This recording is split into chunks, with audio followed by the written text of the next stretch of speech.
Hodge and Trent Dilfer. Good to see you, pal. Good to be seen by you. You guys look good today. Well, you know, we do what we can. Listen, we got a lot to get through, some interesting games, some perfections, some records, and all of that. But it wraps up tonight in San Francisco with the Monday night game between the Arizona Cardinals and the San Francisco 49ers, a game in which the Cardinals can clinch the division for the second straight year. And for more on the Monday night game, Susie, do not get hit. We say hello to Susie Culver. It's treacherous here on the sideline even before the game. But Trey, you're right. All the pieces seem to be in place for the Cardinals to make another run, and it starts with their quarterback. Kurt Warner is on one of the best rolls of his career. Over the last 14 quarters, 72% complete, 12 touchdowns, 0 interceptions. Even more impressive is the display of courage.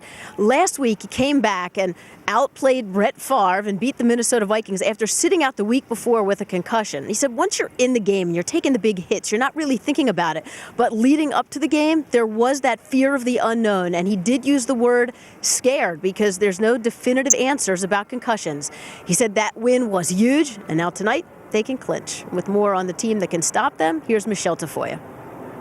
Susie, when we asked 49ers linebacker Patrick Willis how they would attack Arizona's very potent offense, he said, I can't wait for this game. They will not run on us. They will not. And he is confident that the front four of the Niners will get after Kurt Warner. But Warner's only been sacked 2 times in his last 4 outings. And Warner directs a passing offense that came into the week ranked 5th in the NFL, while the 49ers pass defense ranks 27th. But Willis said, despite where we're ranked, I still feel we have one of the best defenses in the league. Trey? All right, Michelle, thanks. And we should point out, we've talked to Susie many times. She should not play in traffic. Okay, so make sure you don't do that. But let's talk about the Cardinals' passing game. Trent, we saw that potency last year when they made their Super Bowl run. But thanks to another part of their offense, this passing game is actually even more potent this year.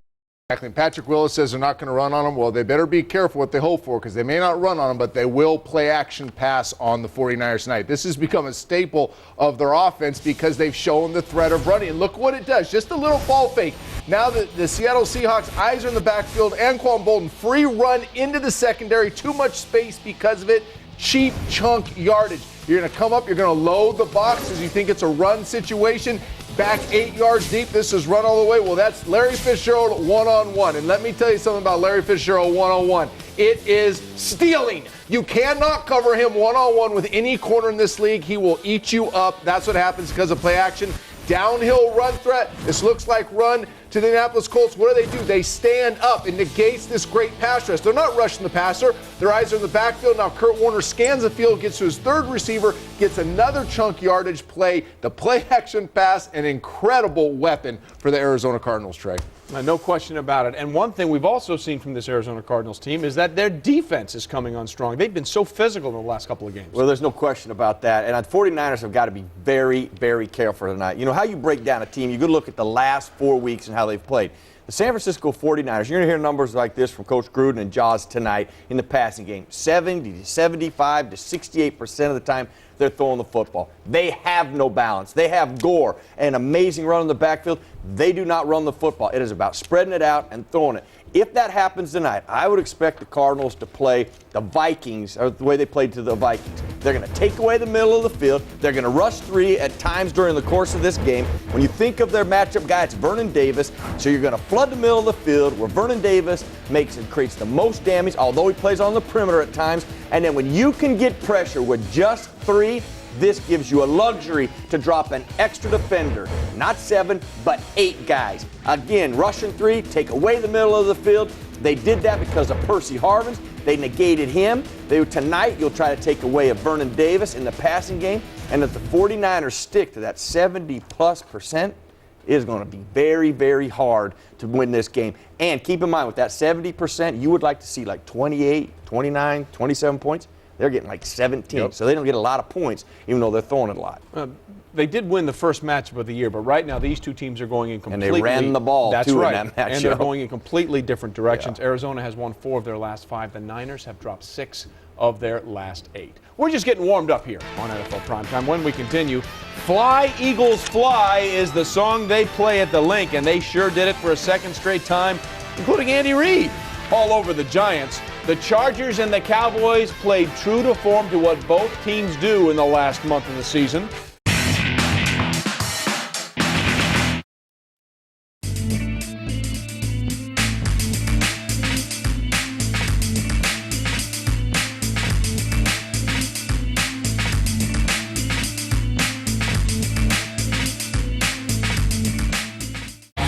Monday Night Football, live on ESPN America. Get into the end zone. Touchdown, 49ers. Week 14 serves up a tasty divisional clash in the NFC West. Tennessee throws. Intercepted. The Arizona Cardinals Touchdown, Larry Fitzgerald. head to Candlestick to face the 49ers. Monday Night Football, tonight on ESPN America.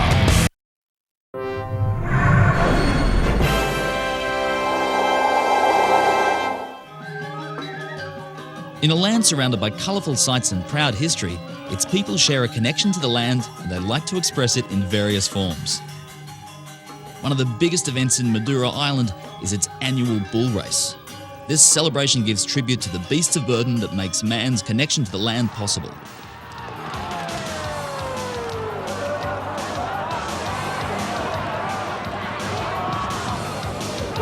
Considered by many to be the Kentucky Derby of bull racing, the bulls run at an incredible 40 miles an hour, and the only way to stop these animals is by diving for the break. 30 heats are run by 2 teams at a time in a standard elimination format, which eventually leads to the crowning of the champion. Stay tuned for more amazing games right here on ESPN. Need to find tickets for the big game or concert? At SeatWave.com, there are over 1 million tickets on sale now for all the latest live entertainment. And with all tickets 100% guaranteed, you'll find just the tickets you're after so you can catch all the action live. Buy and sell tickets at SeatWave.com for live American football, Six Nations rugby, McCartney in concert, and many, many more. SeatWave.com, the fan-to-fan ticket exchange.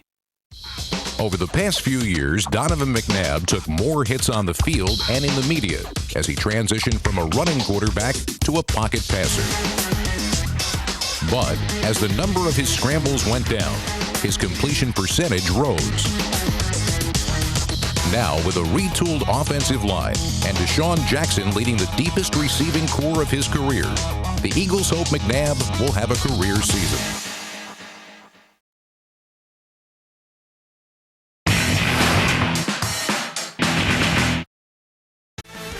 Welcome back to NFL Primetime. Welcome back to NFL Primetime. Trey Wingo here with Merrill Hodge and Trent Dilfer. Okay, follow me on this, all right? The last time the Giants and Eagles got together, I mean, the Eagles just absolutely tore them apart. They rained down big plays. They created turnovers. They scored 40 points on them. Now, there's no way the second time around at the Meadowlands that was going to happen again, right? No chance. Deja vu, that sinking feeling you've done this before. All right, Eli and Company trying to avoid a 4th straight loss, and they're already down 7 when, well, wait, what? How did the ball just pop into the hands of Sheldon Brown, who goes 60 yards for a touchdown, 14-0, Trent Dilfer? How did that happen? This is the season of the ball bouncing off people's heels. It's unbelievable. Every week we see a ball knock loose, jumps up off somebody's heel into another person's arms. It's unbelievable. Right off Kevin Boss, 14-0 Philadelphia. All right, here come the Giants. They're down 14-3. They need a big play, and they dial one up to Akeem Nicks. Oh, what a dime. Oh, he dropped it right in his hands. What would have been a touchdown, but there was a flag on the play that kept the drive alive. So the only way for a rookie to make up for that, Trent, is what? Do something special. Turn the routine into a home run. Hakeem Nicks catching a little hook route, spinning out some tackles, and getting home to the goal line. 68 yards. The Giants down 14-10. I sense a theme of big plays here. Late second quarter, Eagles up 17-10. Deshaun Jackson dancing around, and goodbye, have fun storming the castle. See ya. Not Deshaun. Big play, Jackson. You got to make one guy miss. He makes 11 and takes it all the way to the house. And I like his dance after the touchdown pass better. That's a 72-yard punt return. Eagles up 24-10. Don't get ahead of yourself with Deshaun Jackson big plays. Michael Vick consistently becoming part of the offense around the goal line. Touchdown. Giants did do something right. They blocked the extra points. It was only 30-17. Third quarter, Giants have cut it to 30-24. Well, we need to balance out these big plays. There were 5 touchdowns of at least 60 yards in this game. And here's another one, thanks to some just awful tackling. Dominic Hickson goes the way for 61 yards. Giants retake the lead 31-30. Here now, the play that Merrill sort of alluded to. Another big play from Deshaun Jackson. This is going to be his 8th touchdown of the year at least 50 yards. This one's 60 on the pass from Donovan McNabb. And that's the dance you like, right? I love that dance. You know what? That's a little slash Michael Jackson, Deshaun Jackson. And what led to the dance was this play, Trent. Yeah, and they love this concept, bringing Deshaun Jackson across the football field on the deep post, occupying the backside safety with the tight end. They've hit a couple home runs on this play this year. Yeah, they hit a couple in this game. Fourth quarter, it's 37-31. The Eagles trying to avoid the big play now and just work some clock, and they get it going to who else but Deshaun Jackson. Down the sidelines, picks up a first down. Later in the drive, Eagles at the Giants 25. Now, it looks like when this begins, Reggie Brown is going the wrong way. Well, he's going the left way. He's going the wrong way. Then he starts to go the right way. No, he's going backwards. Which ends up being the right way. Now he gets a block, and now it's the right way. A gain of 19 to the 6-yard line. And 2 plays later, again, when did Leonard Weaver become a factor back? Quite honestly, the first time they played the Giants, they lined up with the Weaver, and he pounded away at the Giants, as he does right here. Another touchdown and elevation as the Eagles win 45-38. Jackson's side there. Okay, so then Andy Reid got up there as well. Tony Romo and the Cowboys trying to reverse their December swoon against a team that is money in December. They're down 10-3, first and 10. Felix Jones right up the gut for a first down. Later in the drive from the Chargers 49, that delayed draw. Marion Barber makes the first man miss. Cowboys get a first down. Now they're from the 20. Jones, another handoff, and look at the burst. Another first down. 10 rushes, 65 yards on the current drive. So we've got a first and goal situation. We've been pounding the rock. We just keep doing that, right? Yeah, why not? Pound away. Now, one thing down here, there were different plays called here. The result was the same, but they were different plays. All right, that's 2 plays to Barber. This is 3rd down and goal, Trent. Here's the problem with relying on your factor back too much. Points come out of the passing game. At some point, you just started an unholy war. And then on 4th and goal, they go back to Barber again, and Wade Phillips says, I can't believe it. What happened? Great job by the linebacker. You know what? He taps the tackle on the left, said, I'm coming inside, you go to the outside. Nobody accounts for him. Nobody accounted for him, and Stephen Cooper and company with a big stance. Scary moment here in the 4th quarter. DeMarcus Ware bringing pressure, collides with the Chargers' Brandon Dombrowski. Oh, it's just horrible. You saw his neck bend there. It looked really bad. The good news is it's just a neck strain. As everyone looked on, DeMarcus Ware was taken to the hospital. All tests were fine. X-rays were negative. He did leave the field. You see his hands coming up, has all strength and feeling in all extremities. He will not play, or is not likely to play, against the Saints. And then the Chargers offense, on really the first play after the injury to Ware, on 3rd and 12 after a penalty, they go right over the top to Vincent Jackson.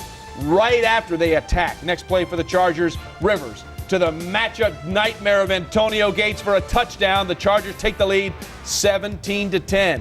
All right, the Cowboys now trying to get the ball back, and boy, I tell you, LaDainian Tomlinson just took over. You know what? They may not be explosive, dynamic yards, but they're important yards, and they're complementing what they're doing in the passing game. And then there's Vincent Jackson for a gain of 21. And then when they had to get first downs, they worked everybody, Trent. Yeah, they have so many moving parts on offense to get everybody involved in their matchup nightmares everywhere. And that led to this field goal, which made it a 2-possession game. Cowboys got a garbage touchdown late to make it 20-17. But Jerry Jones, boy, that sums up the Cowboy Nation right there. For the 2nd straight week in December, they come up short, 20-17. Again, these teams are going in opposite directions in the final month of the year. San Diego has won a league record 16 consecutive games in December. Phillip Rivers has never lost a regular season game as a starting quarterback in his career. Dallas is 5-10 since 2006.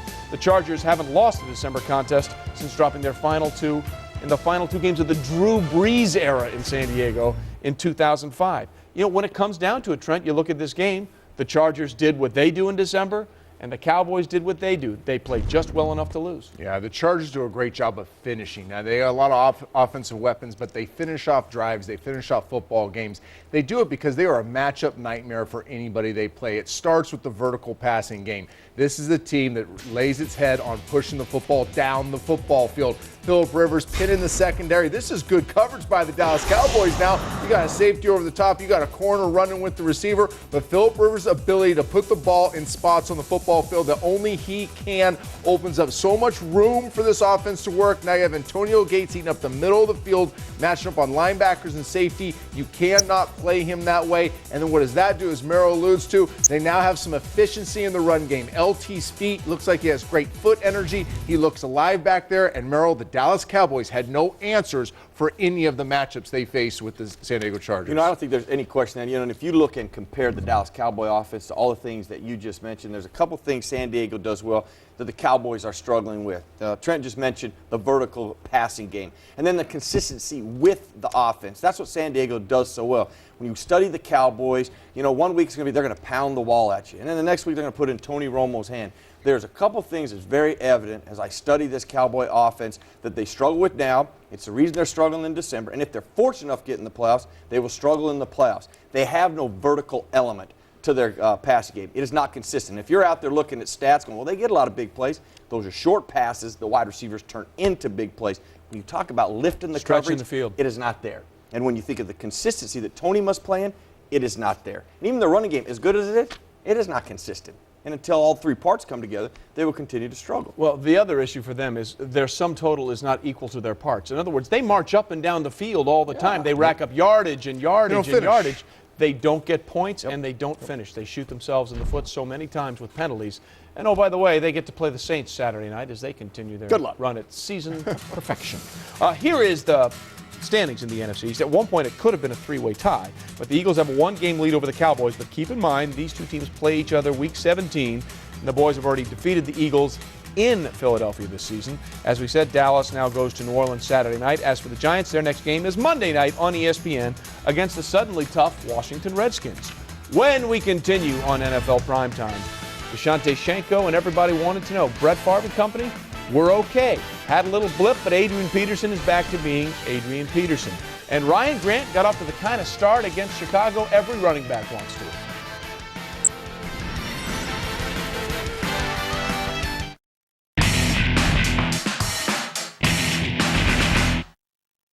Monday Night Football, live on ESPN America. Get into the end zone. Touchdown, 49ers. Week 14 serves up a tasty divisional clash in the NFC West. Tennessee throws. Intercepted. The Arizona Cardinals Touchdown, Larry Fitzgerald. head to Candlestick to face the 49ers. Monday Night Football, tonight on ESPN America. This year, the world's first global election is taking place. An election between Earth and global warming. On December 16, world leaders are meeting in Copenhagen to vote on taking action against global warming. It's time to make our voice heard as one global people, to make sure world leaders vote Earth. Visit earthhour.org to show your vote, because global warming is not about what country you're from, it's about what planet you're from.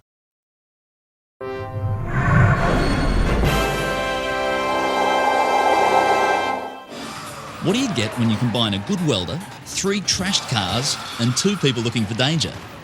You have the insane race called Autotrain. It's like any other type of racing, only with one exception. There are no rules. This is a race where 15 teams go on an all-out assault for first place. And as far as how you get there is concerned, well, how bad do you want it? One of the more popular races at the Sega Speedway, Autotrain brings about an extra element of danger that's not seen in other races. At speeds reaching almost 70 miles an hour, the drivers who guide these contraptions do not heed Mum's advice of looking both ways before they cross. Yeah, we got it. The whiplash effect that these machines generates makes Autotrain an exhilarating experience for the drivers and fans alike. Stay tuned for more amazing games here on ESPN. Larry Fitzgerald, the Japanese fighting fish. You can't stop that guy. Jump ball, you bet. Fitzgerald, of course, with the grab. He's in double coverage. It doesn't matter. Fitzgerald makes a great catch. They ran the freak fade. This guy does it week after week after week. NHL fans, ESPN America needs you. You've got 2 weeks to get online and choose our live game for Christmas Eve. The Senators and Pens, the Sabres and Caps, or the Thrashers and Bruins. You decide, so get voting at espnamerica.com today.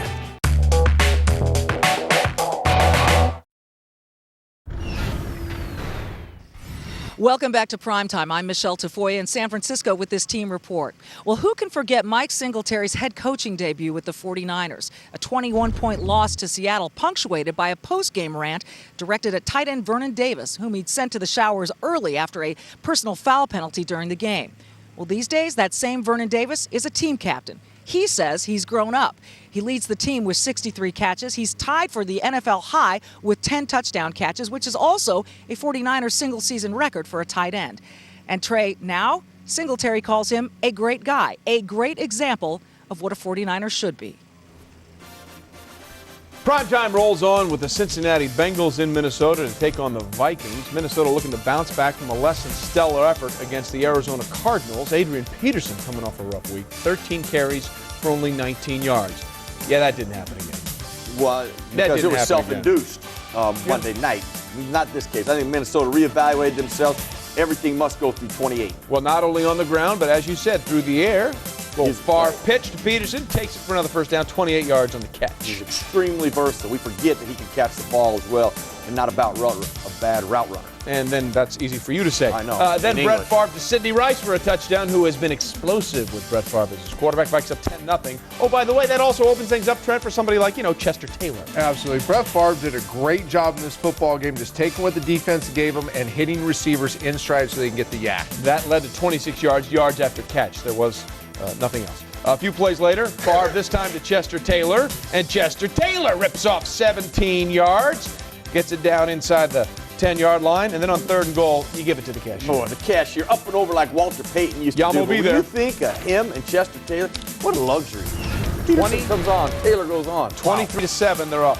Chad Ochocinco, it said if he scored, he was going to take the horn away from the Vikings mascot. And didn't happen. He did score, though. I love that little wrinkle. I'm telling you, more teams will try to use that wrinkle and do something with it. First time I've ever seen it as I've studied film. Yep. And then this one, Carson Palmer, who was really limited in his passing yards. Oh, my, to Cedric Griffin. Now, as you might imagine, Chad Ochocinco takes umbrage with this, and you'll see why as the penalty flags fly. You know what? Headhunting. I tell you what, I didn't see that. I mean, I didn't see it being malicious or deliberate. He's trying to knock the ball away. Right, but they're going to, if you hit him in the head, they call a penalty every time. But I don't think Griffin deliberately went after Chad. No, cut me, Mick! A lot gets made up about Chad Ochocinco about his antics, but he's a true tough guy. He's a tough guy. You saw it right there. You know who else was tough? Antoine Winfield. Hello. Taking out Brian Leonard. By the way, this would not be the only time in this game you'd see Antoine Winfield take out Brian Leonard. That one was pretty good, though. Later on, Carson Palmer looking for Andre Caldwell. Oh, Antoine Winfield back with authority. Got to stay away from his side when you can. Well, they're trying. I mean, they went to both sides, and this is the other one. Woo! A complete 180, and this time the ball comes out. That's a nice hit. That's a real good hit. That's a corner saying, you know what, I'm going to go right through offensive lineman into back and separate ball from ball carrier. Yeah, that worked out really well. Pretty good Vikings rebound nicely. They win it 30-10. All right, then you have the Packers and the Bears. Listen, Ryan Grant, Aaron Rodgers and company slowly playing very well. Look out or look in the rearview mirror because this team's rolling right now. This is the first offensive play for Green Bay. Good call, whatever it was. All right, go left, 62 yards for a score. Well, in any time you're going to get an alley. Well, and then he just fell down. Yeah, the stop he right fell there. down. That's the only problem we saw with the play. Well, you got to get a seal on one side, and you get that seal with your offensive line, and then you get your fullback to dig the linebacker out to create the other seal, and now you have the alley for Grant to hit. And what a beautiful job. Yes, the finish was not all that graceful, but I'll tell you what, it still counts as 6. We'll let it go. We like that. And then there's Jay Cutler. Bears down 10-0. Cutler, plenty of time, and show me interception number 138. Well, it's 8 for Woodson. By the end of the night, it would be 22 for Jay Cutler. They get a field goal to make it 13-0. 108. That was nice. He can't make that throw, though. That was a good throw to Johnny Knox. Yeah, he can amaze you with his arm talent. That made it 13-7, and then Devin Aroma-Shadow for the 10-yard touchdown. Aroma-Shadow, what an amazing catch, nice. boy. Listen, they cut it to take the lead 14-13, but in the fourth Cutler, again, I said he ended up with 22. There it is. Nick Collins returns it to the 11-yard line. This time Cutler knocks, as we've seen before in the first Green Bay game, not on the same page. And the problem is it's 3rd and 5 with a 1-point lead. Critical moment in the game. You can't be careless with the ball. And then Ryan Grant finishes it with his second touchdown. 20 rushes, a $137. The Pack rolling, 21-14. When we continue, listen, neither one of these games were really pretty, but somehow the Colts found a way to get just enough done against a Denver Bronco team.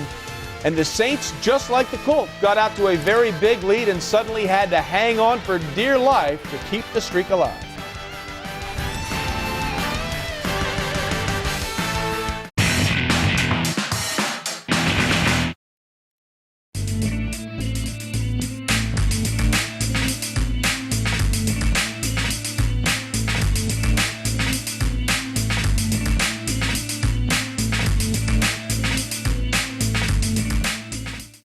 Monday Night Football, live on ESPN America.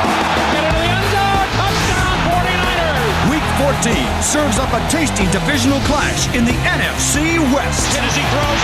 Intercepted. The Arizona Cardinals Touchdown Larry Fitzgerald. head to Candlestick to face the 49ers.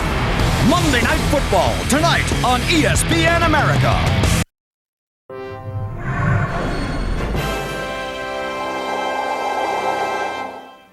In the 1750s, the old French city of Quebec was invaded by English forces, being forever separated from its mother country of France. 250 years later, the people of this majestic city looked to be invaded yet again by another army.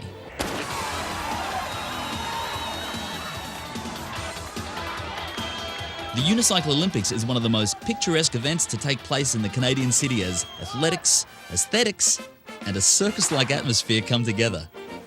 Most people that take part in this event are out to have a great time and build bonds with their fellow unicyclists. But don't be mistaken, these people are elite competitors that only have one goal in mind, a gold medal. And anything less than that is considered failure in the eyes of many. Stay tuned for more amazing games here on ESPN.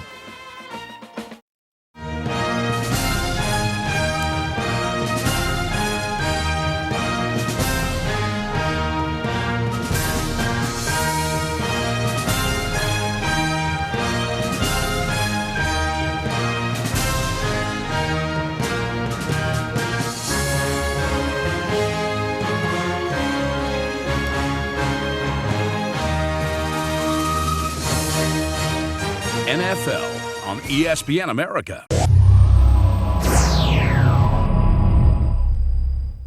Thursday Night Football, live on ESPN America.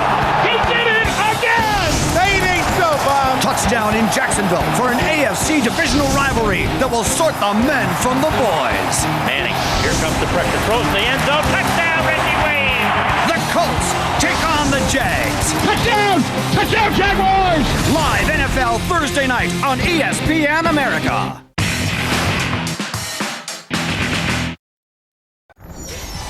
Primetime rolls on. Broncos in Indianapolis taking on the Colts. There are really two themes to this game. One of them would be Brandon Marshall. But what an amazing turnaround for this young man from where he was this summer.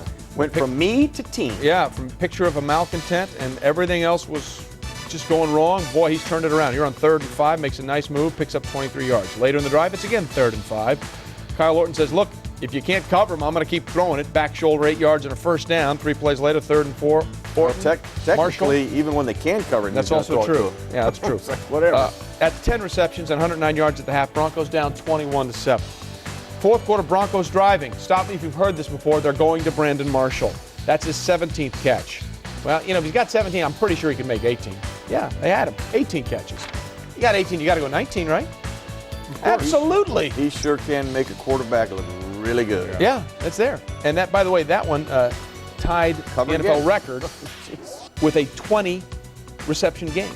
And then with 2 minutes left, Broncos 4th and 18. There's the record breaker on a hook and ladder or hook and lateral, whichever you prefer. And he'll never forget that. Pitch it to an offensive line. Yeah, probably not so good. 21 receptions, though, NFL single game record. Okay, then there's the Peyton Manning side to the story. Boy, it was either hit or miss for Peyton. Early on, it was all hit. Peyton to Dallas Clark, 9 yards, first down. Later in the drive, 3rd and goal. Peyton All kinds of time. Strike, Austin Collie, touchdown. Manning 8 for 10, 76 yards on the opening drive. Next Colts possession, 3rd and 9. Manning to Clark. We've seen this before, haven't we? Yeah, it is so important for the Indianapolis Colts to start fast as they usually do. This is how they're built. Get in early, let their defense play. They expose you when you play man or matchup zones like that, especially in the red zone with Dallas Clark. Yeah, they were 5 of 5 on 3rd down on their first 2 drives, and Josh McDaniels says, guys, they were 5 for 5 on 3rd down conversions on their first 2 drives. Give me a break. So after that fired up speech on 4th and 4, time for a new speech. Perfect throw to Dallas Clark, 22 yards and a first down. Later in the drive, 1st and goal, play fake, and show me Dallas Clark.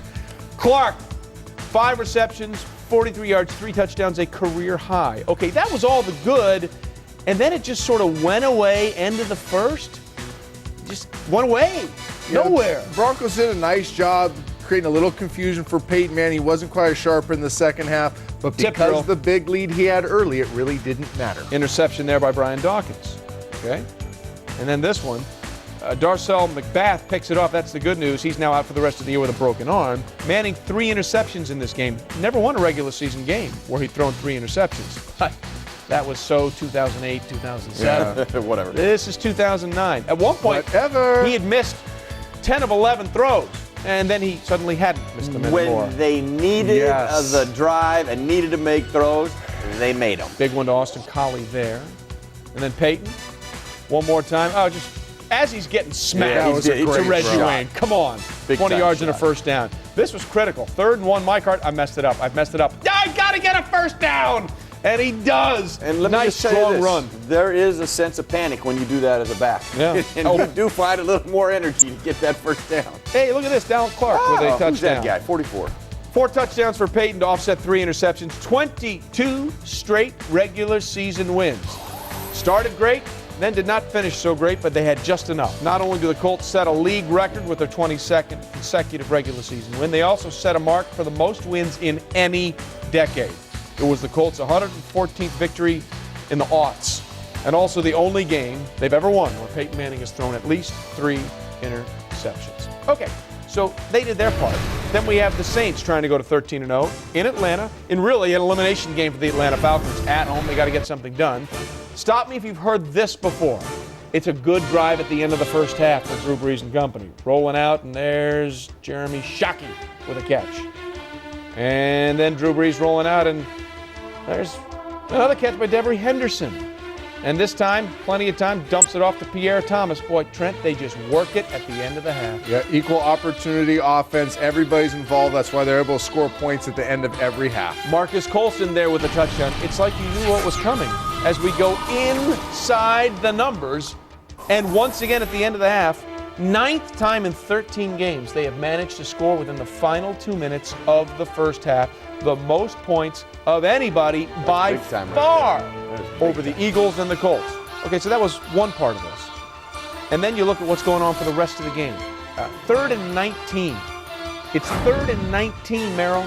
Boy, you know what? They got the perfect call. One of the great ways to attack a blitz is on a screen, especially when they think the guy's going to catch the ball, is going to stay in and block. That was an angry spike what a from great Reggie Bush. They blitz on that side. Reggie Bush, they think will stay and pick up. They got the screen called, and he is a nightmare on the perimeter with the ball in his hands. 3rd touchdown of the game.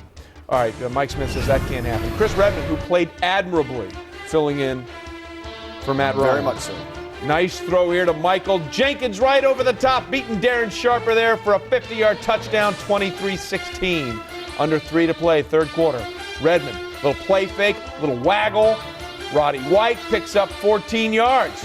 Nice throw on the move. Then on 3rd and 5, this was a tremendous throw. Yeah, Chris Redmond showed up, played very big, coming off a bad performance last week. Ryan Finneran there. This time he goes to Tony Gonzalez for an 18-yard gain down to the 4, and 2 plays later.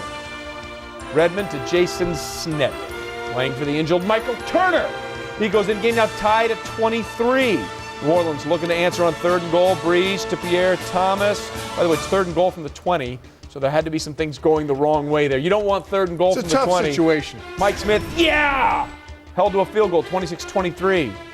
So now the Falcons out of a wildcat. Jarius Norwood, hands off, reverse to Eric Weems.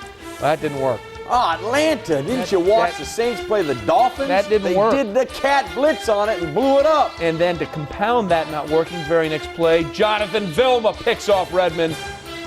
Defense for New Orleans comes up with a huge turnover. Now 1:18 to play left in the game. It's still a 3-point game. It's 4th and 2. You got to just keep the drive going.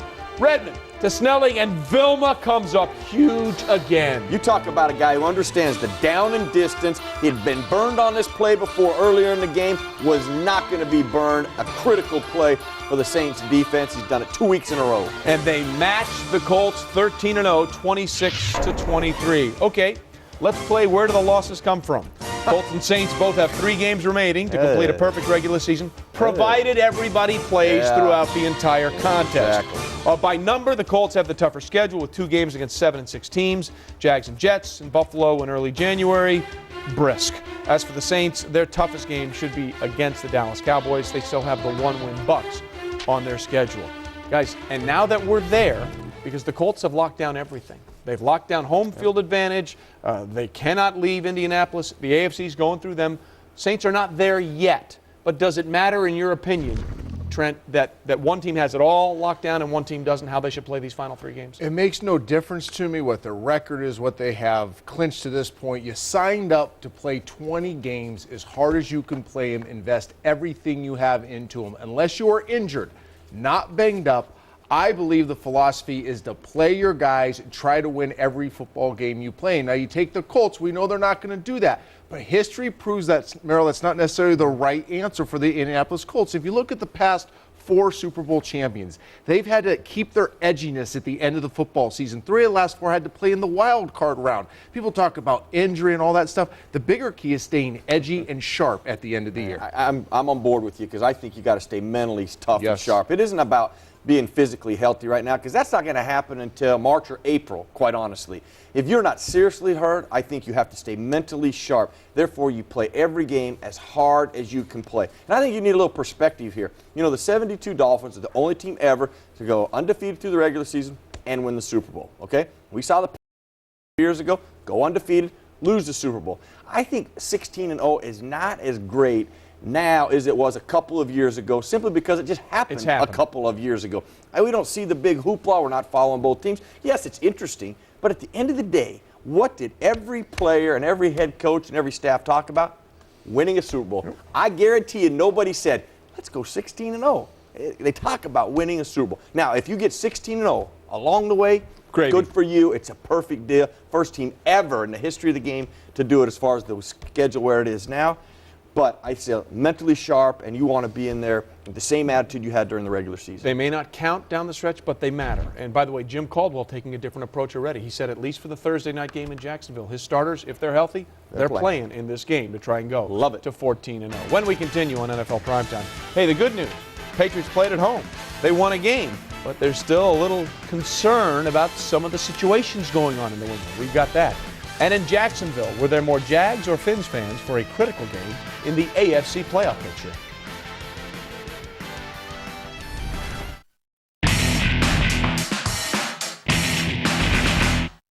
Saturday Night Football, live on ESPN America.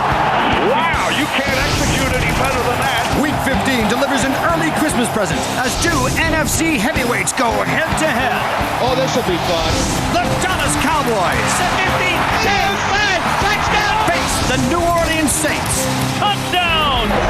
Live NFL Saturday night on ESPN America.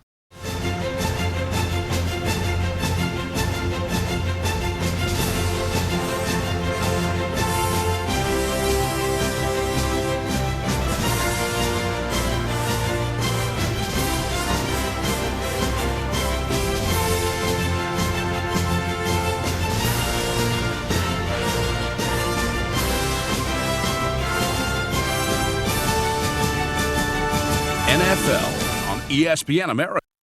This year, the world's first global election is taking place. An election between Earth and global warming. On December 16, world leaders are meeting in Copenhagen to vote on taking action against global warming. It's time to make our voice heard as one global people. To make sure world leaders vote Earth. Visit earthhour.org to show your vote. Because global warming is not about what country you're from, it's about what planet you're from. Starward Preferred Guest presents a spectacular winter promotion offering up to 40% off at participating hotels across Europe, Africa, and the Middle East when paying with your MasterCard. Enjoy your stay at Sheraton, 4 Points by Sheraton, W, Aloft, Le Méridien, Westin, the Luxury Collection, and St. Regis. Book now and pay with your MasterCard. More details on spg.com/MasterCardTV. For the widest choice of official North American sports merchandise, for the perfect gift to collect or just to look good and support your team, visit espnamerica.com. Patriots first-round pick linebacker Jerod Mayo became another Bill Belichick draft success in 2008. Mayo finished 10th in the NFL in tackles and earned AP Defensive Rookie of the Year honors. But more importantly to New England fans, Mayo injected youth and athleticism into one of the NFL's best defenses. Hit and driven down by Jerod Mayo. The Patriot brilliant rookie first-round draft pick continues to sparkle.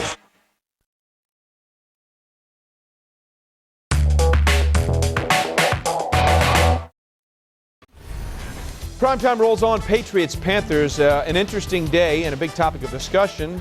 The play of one Randy Moss in this contest. First quarter, there is no score. Brady looking for Randy Moss, working down the right sideline, and that was picked off by Chris Gamble. But did Randy Moss give his best effort to try and break this down? Without a question. Boy, you got to come out of that break, drive to the sideline. Your quarterback's trusting you'll be there. If it's not, those things will happen. And then second quarter, Patriots down 7-0. Brady for Randy Moss, and Randy Moss, that's just pops out. Fumble recovered by Chris Harris. Moss's only catch of the game, and it led to the Pats' second turnover of the half. Fourth quarter now, Patriots up 14-10, second and 11. Right through the hands of Randy Moss, and there was a conversation on the sidelines after that one. And here is the conversation as the Patriots won it 20-10 that Chris Gamble had with the Boston Globe after the game about Randy Moss. We knew he was going to shut it down. We knew from watching film on Moss, once you get him out of the game early, he's going to shut it down. So Trent Merrill, what do you make of this? Is this Randy Moss dogging it, or is he just being frustrated? What do we have here? Well, to me, Trey, the bigger issue is why is he getting taken out of the game earlier? Obviously, Randy Moss not as productive this season as he was in 07 and 08, but I believe there's a reason why. The New England Patriots offense has been streamlined. It's too simplistic. It's too predictable. Because of that, the defenses now have a beat on what they're going to do. They know where Randy Moss is going to be and what he's going to do. Therefore, they can neutralize him. Now, I want to take you to this board. I want you to digest all this for a little bit. This is an example of what a dynamic, multiple offense does going into a football game. They're going to emphasize personnel groupings, formations. They're going to create a lot of bells and whistles for the defense to have to adjust in game, and then maybe more importantly, the team that's studying them next game. Now, Merrill, you can do math pretty well. 5 times 5 equals what? You challenging me? You already got the answer here. Okay, right? 25, baby. 25 possibilities by just showing 5 different personnel groupings, 5 different formations. Now, you add different plate types. We have all different kinds of plate types here. Multiply it again by 5. What do we get, Merrill? 125. 125. First grade math. Why is this important? Because you, as a coach, have to create matchups for your star players. You got to throw some smoke and mirrors out there. Let Randy Moss start getting open. I don't see this in the New England Patriots. I don't see any of this to help him get open. Okay, now I would agree with that. The coach has always got to try to play to the strength of the personnel. Now, there's a lot of limitations that Randy Moss does have. You know, a lot of people don't really know this. He's obviously not a great route runner. He's not going to come move in the slot and win for you. What he does very well is very dynamic now. He is a vertical player. Teams understand that. When you look at how the Patriots have used him over the last 3 years, here's what teams do. They eventually study an opponent. They realize what a guy's strength is. They try to neutralize that. To move him into the slot just to create a matchup, just for the fun of it, it's not going to benefit your offense. That's why Wes Welker does all that. So you're somewhat struggled. I understand all of this, and you want to change all those things and put him in favorable position, but you are limited based on his limitations. Yeah, but in 07 and in 08, even with Matt Castle, what Josh McDaniels did, and this is where he's so creative, he showed a lot of different personnel groupings, a lot of different formations. The defense didn't know how to prepare for Randy Moss, caught him off guard, a lot of big plays. Now, I'll say this, Trey, this isn't going to change soon. Josh McDaniels did a great job in 07-08. He's not there anymore. He's in Denver. They are now more simplistic. It is going to be tough sledding for the New England Patriots to get Randy Moss heavily involved the rest of the football season. Trent, when your hands were pointing toward the camera, they were huge. Great point.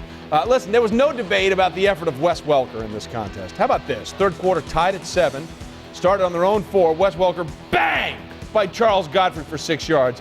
Big as a hit as we saw all weekend in the NFL. But you know what? Wes Welker got up, and on the very next play, guess who Tom Brady goes to, Trent? Let me guess, Wes Welker. That is correct. And Wes Welker stays in the game, 13 yards and a first down. I mean, your hands were like catcher's mitts. 3 plays later, not really. Brady to Welker, it's all smoke and mirrors for another 13 yards. And then another 3 plays later, Merrill, you got Randy Moss blocking. Well, you know what? A lot of people don't give him enough credit for that because he has done a better job of blocking and doing the things when he doesn't have the ball in his hand. And then Welker does this when he has the ball in his hands. Over the middle, he had 10 catches, 105 yards, 5 grabs, and 64 yards on this drive, which allowed Tom to do this to Ben Watson for a touchdown. Again, the Patriots stay unbeaten at home, 20-10. Another team interested in that game would be the Miami Dolphins. Chad Henne and company in Jacksonville taking on the Jags. Both teams trying to stay in that playoff frame of mind. First quarter, there is no score. Henne to Devon Best for 15 yards. I tell you what, the last couple of weeks, we've seen different wide receivers come up with big games. And then Henne to Lasaka Polite to the 1-yard line. Ricky Williams would punch it in for the score. Second quarter, Chad Henne on a little bit of a roll here. This time, Trent looking for Greg Camarillo. Yeah, Chad Henne sharp, throwing the ball on the perimeter, middle of the field, looked very comfortable, most comfortable we've seen him play all year. And then on 2nd and 11, an obvious passing down. This time to Brian Hartline on a very tight window, 25 yards. He had 17 consecutive completions, Dolphins team record. Didn't Dan Marino play quarterback for this team? Think about that. Oh, my God. And then Henne takes it in, his first career rushing touchdown. The Fins up 14-0. Jaguars, they went to the Bill Belichick school of 4th down attempts here. Going for it. Garrard's pass knocked down by Jeremiah Bell. Missed chance for Jacksonville. 4th and 2. Going for it. Randy Stark says, you're not going anywhere. Another missed chance. Dolphins win it 14-10. Jets, Bucks. Kellen Clemens playing for the injured Mark Sanchez. And, well, it is against the 1-win Bucks. And you can also hand it off to Thomas Jones, Merrill. That's right. Thomas Jones has improved as a runner every year he's been with the Jets. 33-yard touchdown, 2 on the day, 99 yards. And then the good defense against a rookie quarterback. What normally happens, Trent? Yeah, bad things, interceptions. The Jets do a great job confusing veteran quarterbacks, let alone young quarterbacks. David Harris with the interception, whose hands are nowhere near the size of yours. 4th quarter, Bucks down 19-3. You know who has really good hands? Darrelle Revis. Yes, he does. I don't know how big they are, but they're terrific. They're really good. He returns it 54 yards inside the 10-yard line. 3 picks on the day for the Jets. They win it 26-3. When we continue on NFL Primetime, again, there's a pattern being established by the Baltimore Ravens, and it played out true to form Sunday against Detroit. Plus, Chris Johnson continues his own record-setting rampage. And Andre Johnson, listen, he's pretty good too.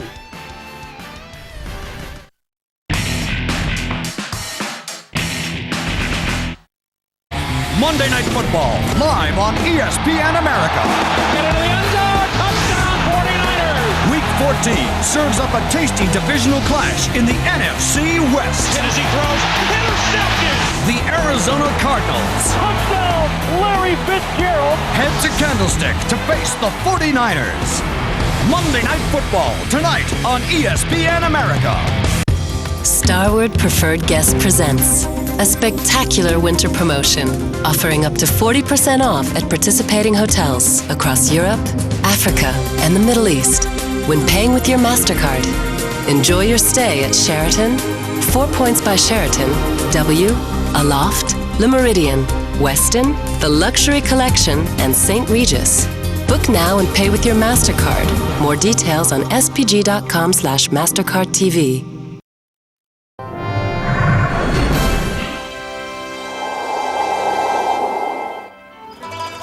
Florence, a city rich in history, one of the staples of Western civilization where romanticism and art go hand in hand, usually forgets all about those qualities for one day every year.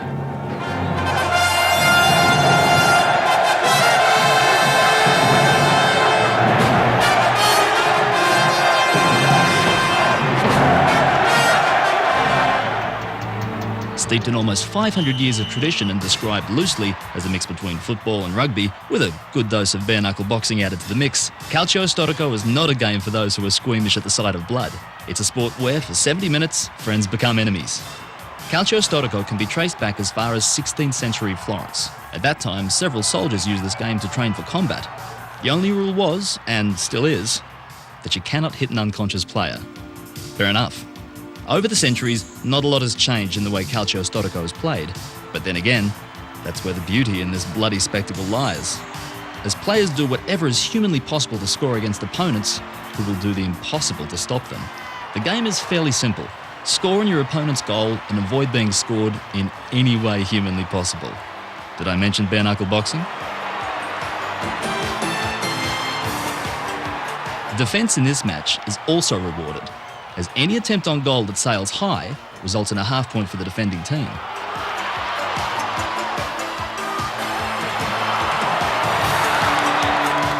Like any other action-packed encounter, the final minutes lead to an emotional ending. So amidst the traditional costumes, blood, and team-coloured smoke bombs, the battle comes to an end in front of thousands who celebrate the city's colourful and unique past. Stay tuned for more amazing games here on ESPN. Watch the very best live sports action online with the new and improved espn360.com. Get access to over 1,000 NHL games, including the playoffs and the 2010 Stanley Cup Finals. The traffic scores! Get the best NCAA action, including over 300 college football games. Are you kidding me? And 300 college basketball games, all live and on demand. Simply choose a package that suits you. To watch the NHL or college sports online this season, simply go to www.espn360.com.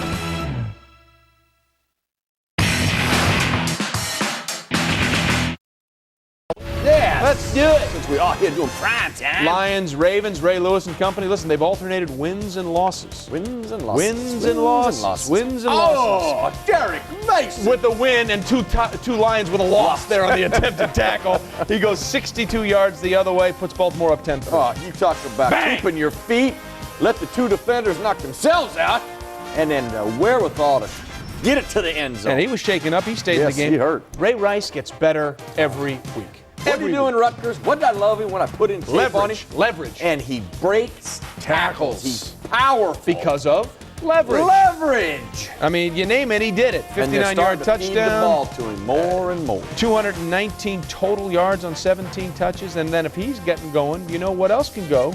Willis McGahee. Again, they lost the Monday night game, so of course they're going to win here. They've done that ever since the bye. Well, you got a beautiful seal here. And a seal there. Seal there. And an alley there. Thank you. You get an alley and a touchdown. 12 carries, 76 yards, 2 touchdowns for him. Ravens in a laugher, 48-3. Here now, the AFC playoff race. Ravens, Dolphins, Jets all at 7-6 as they trail the Broncos and Jaguars in the wild card race. The Jags also 7-6, but they lead the Ravens, Dolphins, and Jets based on current tie-breaking scenarios. 3 teams, Steelers, Titans, and Texans, are still technically, keyword there, technically alive. Speaking of the Titans, I believe I did say the Titans taking on the Rams. Vince Young and company trying to bounce back after the loss to the Colts.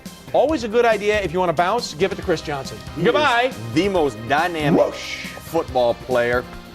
And no one ever touches him. I'm even no one ever thinking of touches Deshaun him. Jackson in this Ooh. case. Oh, hold on. More dynamic than Deshaun Jackson, and that's saying something. Once you get him to the perimeter, and the Titans do a great job of getting influence inside and using his speed to the outside and his amazing running ability. And yes, he does get help from his friends Gage down the field. He's got speed. Okay, so you can run it with Chris Johnson. You can also pass. That's a 1-yard pass. Or actually, it's a negative 1-yard pass. You know what it ends up being? A 66-yard touchdown. 117 rushing yards, 69 receiving yards. He now has over 2,000 total yards for the year through 13 games and still on pace for 2,000 rushing yards in the season. Vince Young, though, pulled a hammy here. He was only 6 of 8. It was a laugher, 47-7 Titans over the Rams. All right, Texans, Seahawks. All you need to know is Andre Johnson. I'm telling you, if he played anywhere else, he'd be a star among stars. And he's got really big hands. That's why he makes the catch look so easy. Not quite Dilfer Steadicam hands, but huge. 64-yard touchdown. Did I Jim tell you Morris to says, come on. Tackle Andre Johnson? You did. did. Well, that didn't work out when Josh McDaniels said, let's slow down Peyton Manning either. So that doesn't work either for a 17-yard score. I think they tried to, press him with 8 defenders, and it didn't work. Well, once you do that, you leave a one-on-one matchup. Goodbye. Have fun storming the castle. 184 yards receiving in the first half. Texans cruise 34-7. When we continue on this edition of NFL Primetime, yes, hands in the air and praise those that might just be the Primetime performers.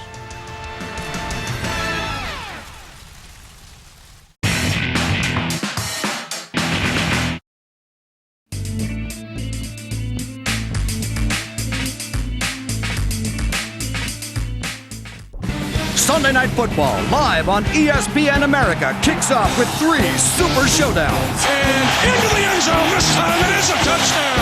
First, the Dolphins are off to Nashville to battle the Titans. Then, Aaron Rodgers and the Packers face Big Ben and the Steelers. And Brett Favre and the Vikings head south to take on the Panthers. It all starts at 1700 CET with Sunday NFL Countdown. Sunday Night Football, live on ESPN America.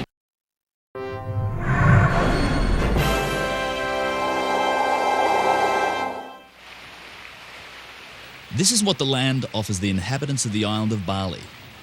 This allows the people to give their reverence to the earth in one of its traditional sports. Garbug evolved from the days of the fierce Balinese warriors, and nowadays it's performed during the region's dry season in an effort to bring the rains that keep the land fertile.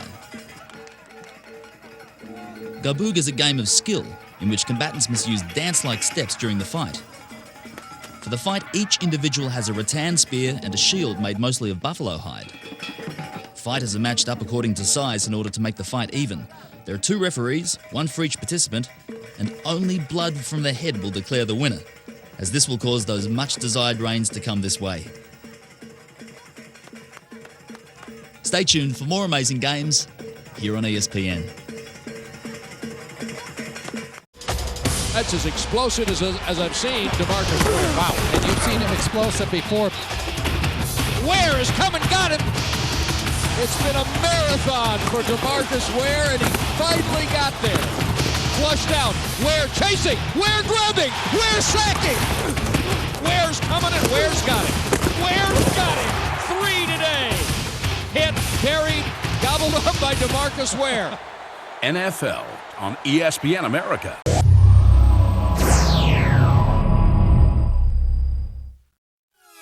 Weather might be the reason Chicago's called the Windy City. Or it might be because Brian Urlacher knocks the wind out of so many opponents. In the cover 2, he defends more passes deeper down the field than any other linebacker. And it's impossible to sneak anything by Urlacher and a swarming Bears defense which led the NFC in takeaways.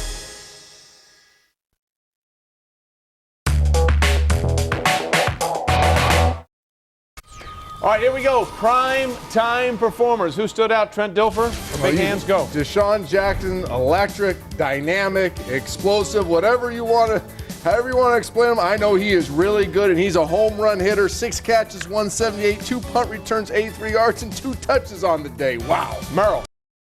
But step aside, my friend. It's Jonathan Wilma. The last 2 weeks, you talk about making big-time plays at big-time moments. It has been that linebacker right there, my prime-time performer. Now you're both wrong. It's really Brandon Marshall. This is a whole in totality award from where he was in August to setting this record as he brought the Denver Broncos back from being down 21-0, a single game record in the NFL, 21 catches in the loss to the Indianapolis Colts. What do you expect tonight?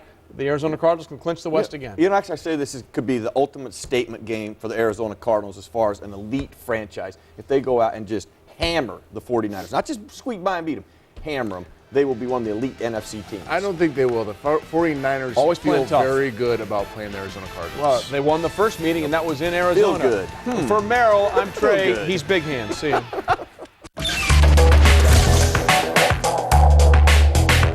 You are watching. Pardon the interruption.